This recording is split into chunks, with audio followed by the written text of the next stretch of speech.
I welcome you all to the next lecture on readings on Indian diversity and literary movements. This is unit number 3, Language Politics, Hindi and Urdu.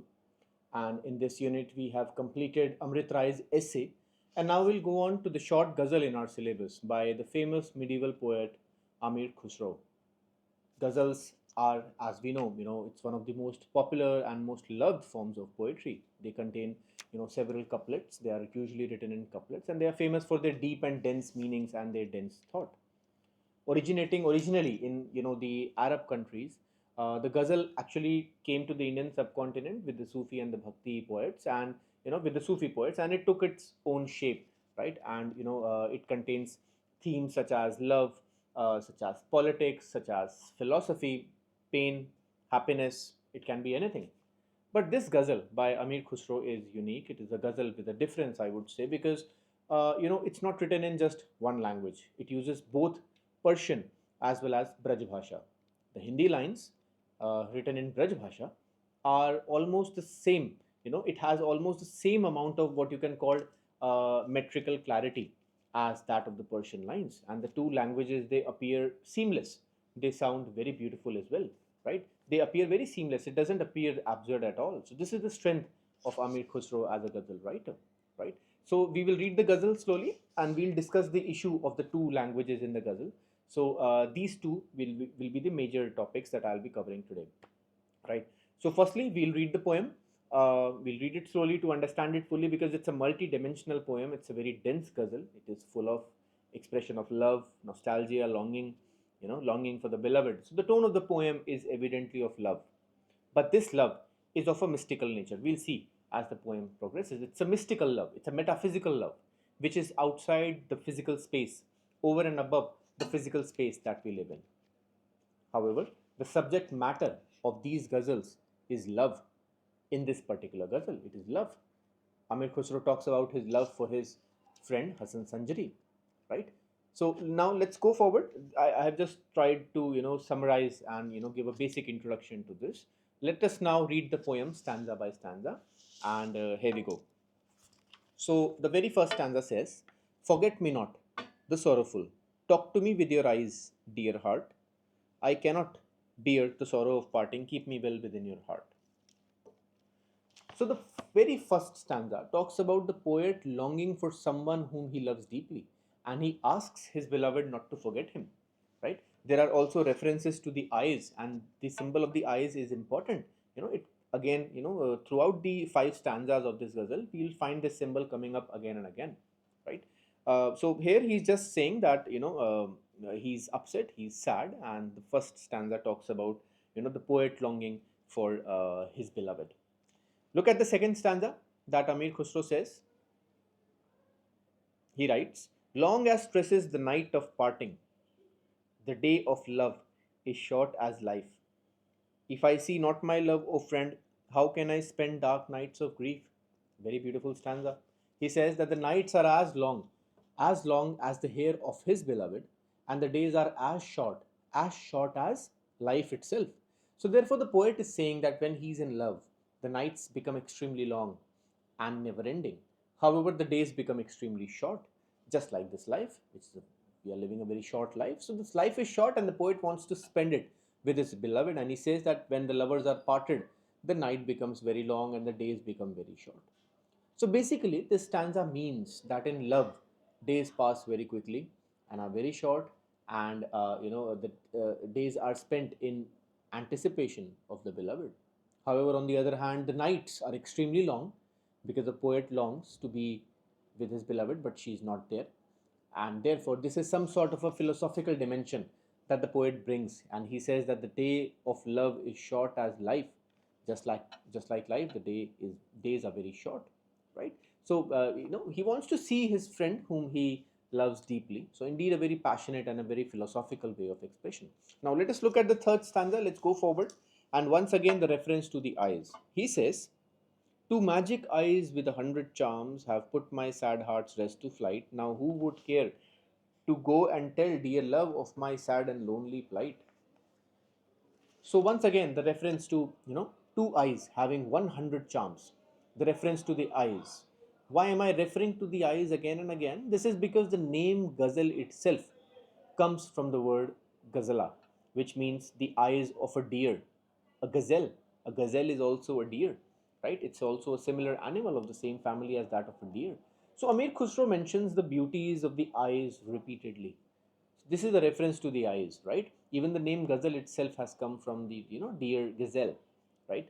But then he says that the thought of his beloved has completely made him restless, and that is why he says that my sad heart is now flying, it's at flight, it's now moving everywhere, it's going haywire. He wishes that somebody should go and tell his beloved of his pathetic condition, and how he's suffering from the pangs of love, right? So the poet is evidently in pain to see that his beloved is not with him, right? So the last two stanzas now will give us a feeling of loss, it gives us a feeling of alienation. There is a desperation in the poet in the first two stanzas to meet his beloved, right? So this is how he's showing his desperation, his pangs of love that he's going through. Now let us come forward to the most passionate stanza of the entire poem, and look at the fourth stanza. It says, and it's very beautifully constructed. You will see, it says, as a candle lit, as an atom struck, no sleep in my eyes, no rest in my heart, banished alas from that moon's grace, he sends no news nor shows his face. So you see the passionate imagery, the organic density of thought, the metaphysical layers of meanings that are visible in this particular stanza. The author says that there is no sleep in his eyes, and his rest is he has no rest in his heart. He's banished from the grace of the moon of his beloved. Her face is like a moon. And then he says that his beloved is not sending any news, nor is she showing his face to him. So you see that the feeling of loss, the feeling of alienation, the feeling of passion, the feeling of metaphysical love, they are all present. That is why this is so powerful and evocative, I would say. This particular stanza evokes a sense of loss, a sense of deep passion, a sense of metaphysical passion, passionate love. And as we all know, ghazals are famous for their density of thought. In just two or three couplets, the poet says so much. This is the density of thought that I was mentioning to. I was mentioning about. Let us now go to the Makta, to the last stanza, the ending part of the ghazal, where Amir Khusro says, and he says, on the day of love, for truth, Khusro, the loved one tricked me and went away. If I could find him, I will keep him in my heart with love always. So this is the last stanza, and here the ghazal ends. And in the tradition of ghazal singing and ghazal writing, the poets often write their own name in the last stanza, and Khusro has done that. It's a tradition. It's a tradition which they follow. So the poem ends with the poet Khusro longing for his friend, and so this is the poem. It shows the sad state of the poet, and he's unsatisfied, he's desperate, he's suffering from the pangs of love, and he wants to meet his beloved. But there is one more important idea, and this is the idea which I'll be discussing at length, and that is the issue of language, the question of language in this particular ghazal. So in this ghazal, when we read the translated, we are reading the translated version, of course, which is translated from the original Persian and the Braj Bhasha. But there are two languages in which this ghazal was originally written. And why? Because these two languages, because they cater to the different sections of society that Amir Khusro lived during his times. Persian, Farsi, was the language of the nobility. Persian was the language of the people, of the upper castes, the upper sections of society, right? Persian was a language of the privileged, the educated. However, Braj Bhasha was a language of the common folk, the common people, the people who live on the streets, the everyday, the people, the common folk. But at the same time, it is quite clear that there was no language bias in Amir Khusro, and that is why he uses, both the languages so that his poetry can appeal both to the masses at the higher levels, to the kings, the emperors, the sultans, the nobility, the aristocracy, as well as to the people, who are living ordinary lives on the ground, right? The common people, the common folk, right? So it's a wonderfully constructed, you can say, hybrid poem, in which it's in the original version, even the Hindi lines have the same sweetness, have the same, metrical clarity as that of the Persian lines. But then why does he write these two languages? This is because he wanted to connect to different stratas of society. With the help of Persian, Khusro connected with the upper mass. With the help of Persian, he reached the nobility. And with Hindi, with Braj Bhasha, he reached the common folk. So there is this sense of hybridity. As critics believe, several critics believe hybridity was, a postmodern sensibility, but hybridity is not really a postmodern sensibility. It was present in all cultures. It was present particularly in the 13th and the 14th century as well, when Amir Khusro was living, when he was writing. And there is this sense of hybridity of language, which is visible in this ghazal as well, because he uses both these languages to cater to different sections of the society. So this is the hybrid poem, which combines two different languages, and they are equally sweet languages.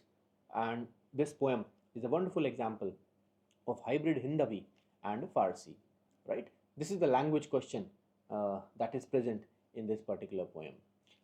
And as we know, it's an unnamed ghazal, but in popular cinema, in popular culture, this is a very popular ghazal. It's known as Zihale Miskin. So it's widely accessible on YouTube. It's freely available and has been made, made and remade in Bollywood into several versions. I'm sure the readers and the students can find it online and appreciate the play of language, the hybrid mixture of two different languages, and how beautifully and artfully Amir Khusro has constructed it. On this note, I would end this lecture on this short ghazal by Amir Khusro.